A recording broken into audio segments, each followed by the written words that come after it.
Hello and welcome to Channel Sport this morning. I'm Tayo Salam. Good morning and welcome. I'm Cecilia Omogbe. Get started with the show, and of course we're starting with the 25-man list submitted by Gannett Roll. 4 home-based players are in the squad. Sikiro Latubos and of course Stephen Ode, all of them making up the Kosika camp for the Super Eagles before they start camp for the AFCON qualifiers against South Africa. Yes, there's also Hassan Ibrahim from Aqua United, as well as Ikechukwu Ezenwa. Another talking point from this list is that the Chinese Legion are missing once again, and that's very, very instructive ahead of a very crucial match. And these guys have not been invited again. I'm talking about Mikel Igalo and Brownie Day.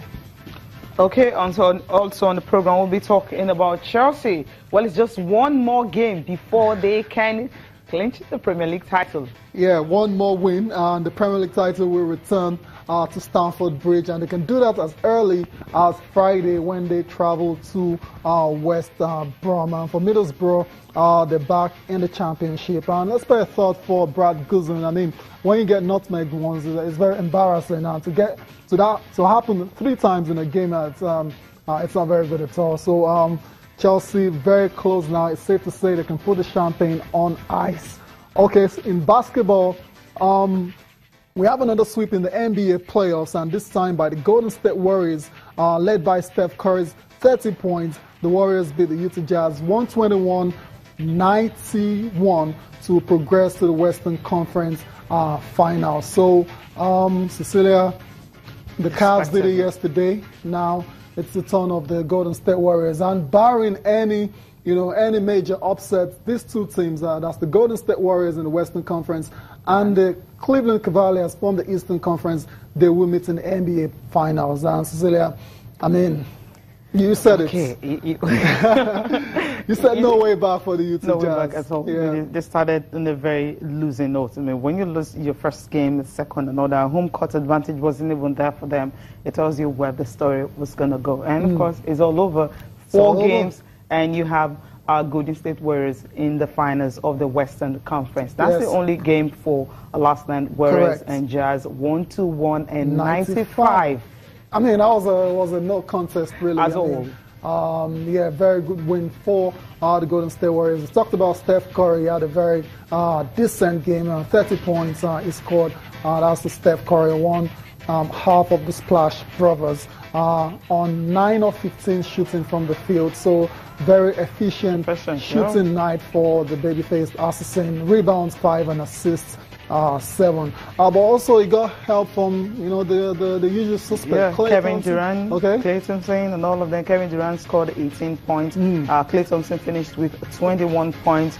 All of them coming in, but Draymond Green, the guy, posted his third career post-season triple-double with 17 points, 10 rebounds, and 11 assists in the game. But then give it to Utah Jazz. You have Gordon Hayward leading the Jazz with 25 points and Shelvick Mark chipping in. What exactly are you giving them? That's the question. They're out. What do you mean give it to them? You have 2 of the players getting double. Yeah. That's just it. But then, I think the Golden State Warriors will have enough time to rest now because they're going to await the winner between Spurs and Rockets. The game is tied 2-2. Tied 2-2, right? So they're just chilling and waiting and seeing who's going to come out tops in that particular series matchup between the San Antonio Spurs and the Houston Rockets. Like Cecilia said, that one is tied 2 apiece. And for Coach Kerr, he's still out.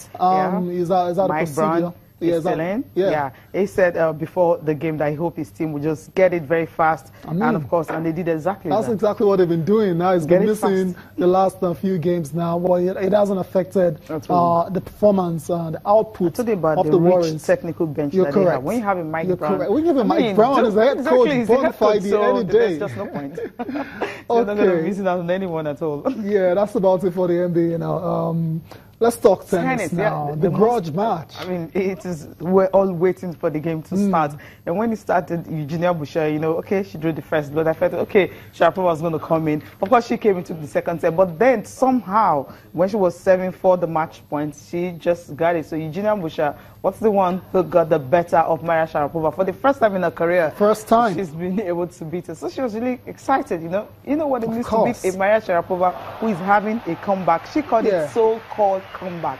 Okay. She wasn't really convinced about that. But then it was a very tight match, very competitive, tight. And as expected.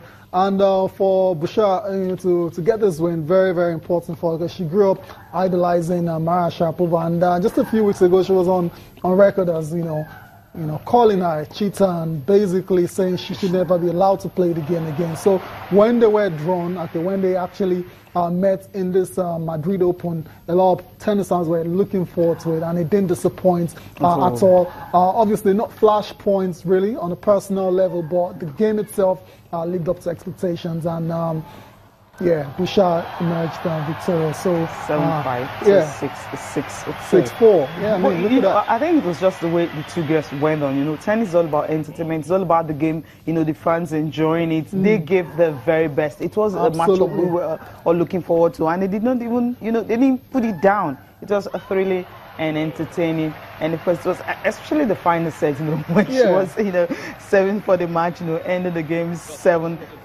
to 6-4. But then there is someone, she's setting up the third round. Angelique Kerber. Angelique, who has not been in a spectacular form. But then give it to Maria Sharapova.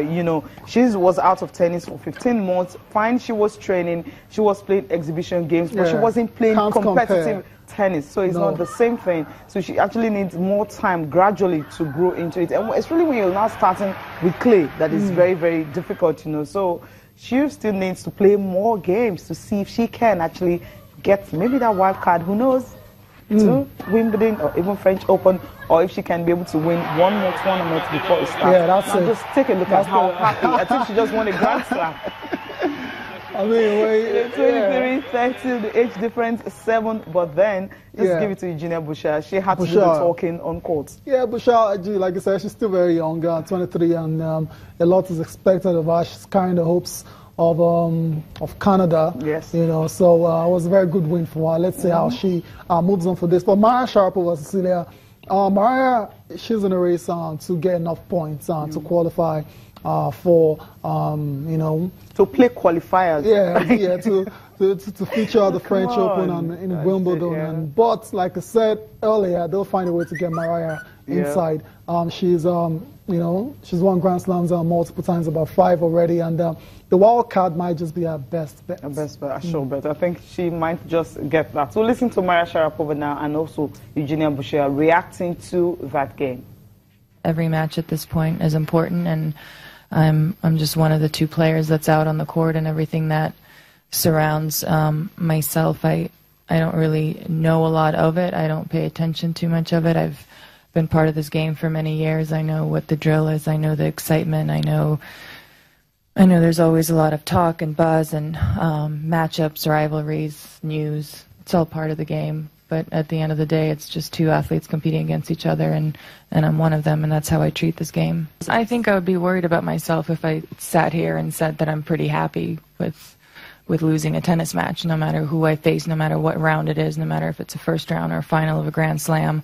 What you work for so many hours every single day is to be on the winning end of matches, and today was just not that day, and of course I'm disappointed. That's what's going to make me a better player, and that's what's going to win me more tournaments and more Grand Slams. I definitely had some extra motivation going into today. Obviously I had never beaten her before, and also given the circumstances, I was actually quite inspired before the match, because I had a lot of players coming up to me privately wishing me good luck. Players I don't normally speak to, and getting a lot of texts from people in the tennis world that were just rooting for me. So I wanted to do it for myself, but also for all of these people. So I really felt support. Obviously, there was a lot going on besides tennis in this match as well. But as soon as I stepped on the court, I really wanted to just make it about tennis, and we both did that and just battled our hearts out, I think. So at the end of the day, I think that's the most important, and hopefully people enjoyed it, and because that's the point of this, right? At the end of the day, we're entertainment. She said well played, and I think she's been playing really well in her so-called comeback, if you want to call it that. She was playing well today, so it was tough. No, let's talk about the guys now. Still at Madrid Open. Joffrey Tsonga, you have a Grigor Dimitrov and also Nick Kyrgios, all of them getting to the next round of the Madrid Master. For Joffrey Tsonga, he defeated Andrei Kuznetsov under 3 hours. Yeah, that was a very tough match. 7-5. And up for him next is going to be David Ferrer. Yeah, so Joe, what's his name now? I beg your pardon. Joffrey Tsonga, yeah. Seeded 10th in this tournament. Seeded 10th. He had a very tough one against Kuznetsov. But it's true. He did what he was expected to do. That's show character and mettle, and that's why he's in the next round as well. So for me, Dimitrov and Nick Kyrgios, all these guys are expected to go really deep at this tournament. Yeah. Especially when you have a Nadal who is not losing. And also, you also had Dimitrov. Dimitrov, you talked about, he was able to beat Philip Kohlschreiber about 7-6, 6-4. Dimitrov seeded 12 in this tournament. He was really clinical, 2 sets, and he was done, home and dry.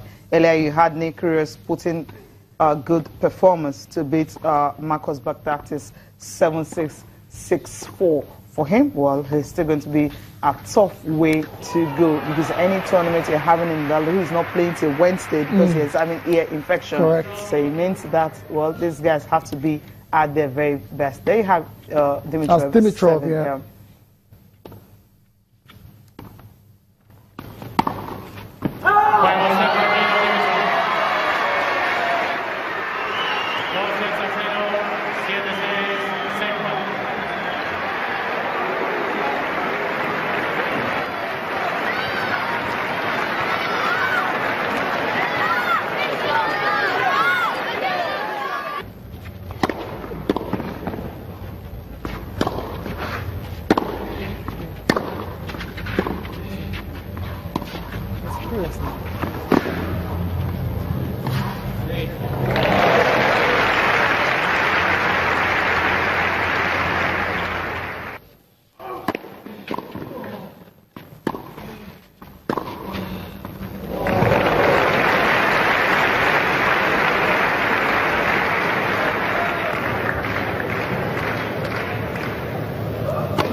Juegos el partido, Kyrgios, 7-6, 6-4, 7-6, 6-4.